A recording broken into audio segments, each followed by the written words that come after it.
নমস্কাৰ বন্ধু বান্ধৱীসকল, আপোনালোক আটাইকে মোৰ আন এটি ভিডিঅ'লৈ স্বাগতম জনাইছোঁ। বন্ধু বান্ধৱীসকল, অসম টেট 2021 ফলাফল ঘোষণাৰ পিছতে ফুল এনচাৰ কি, OMR চিটৰ বিসংগতি আদি বিভিন্ন বিসংগতিক লৈ একাংশ টেট অনুত্তীৰ্ণই প্ৰতিবাদ সাব্যস্ত কৰি আহিছিল। আৰু তেনে প্ৰতিবাদ মুখৰ হৈ থাকোঁতে অসমৰ শিক্ষামন্ত্ৰী ডাঙৰীয়াই টেটক লৈ কোনো বিসংগতি হোৱা নাই বুলি ঘোষণা কৰিছিল। আৰু এই ক্ষেত্ৰত অসমৰ টেট অনুত্তীৰ্ণ প্ৰাৰ্থীসকলে মানি ল'ব পৰা নাছিল যে টেটৰ এনচাৰ কিট যথেষ্ট প্ৰায় 15টাৰ পৰা 20টাৰ ভিতৰত প্ৰশ্নৰ উত্তৰত বিসংগতি থকা বুলি তেখেতসকলে দাবী কৰি আহিছিল। আৰু শিক্ষামন্ত্ৰীয়ে ওলাই কৰাত আজি তেখেতসকলে সেৱাৰ কাৰ্যালয়ত প্ৰতিবাদী কাৰ্যসূচী ৰূপায়ণ কৰে। আৰু প্ৰতিবাদী কাৰ্যসূচীত তেখেতসকলে অসম চৰকাৰ হাই হাই, শিক্ষা বিভাগ হাই হাই, উই ৱান্ট জাষ্টিছ,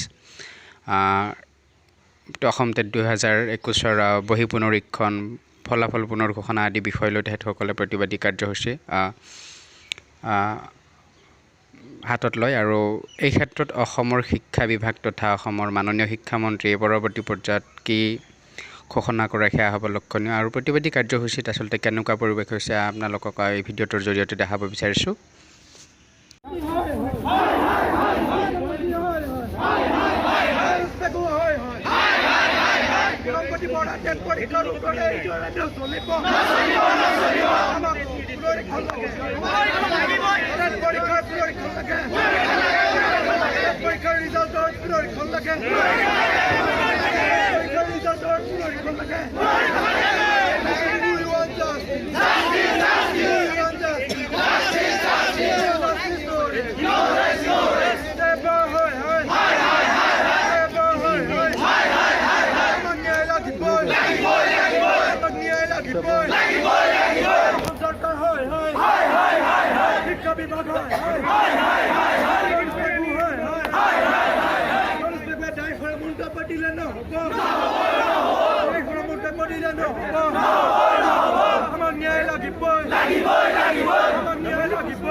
প্ৰায় সহস্ৰাধিক প্ৰতিবাদকাৰীয়ে এনে প্ৰতিবাদী কাৰ্যসূচী হাতত লোৱাৰ পিছত বা প্ৰতিবাদী কাৰ্যসূচী ৰূপায়ণ কৰাৰ পিছত অসমৰ শিক্ষা বিভাগে কি কৰে সেয়া লক্ষণীয় হ'ব। তো বন্ধু বান্ধৱীসকল, ভিডিঅ'টো ইমানেই আছিল। যদি ভাল পাইছে ভিডিঅ'টো আপোনালোকে তেনেহ'লে লাইক, কমেণ্ট, শ্বেয়াৰ কৰিবলৈ নাপাহৰিব। লগতে চেনেলটো ছাবস্ক্ৰাইব কৰি দিব। ধন্যবাদ।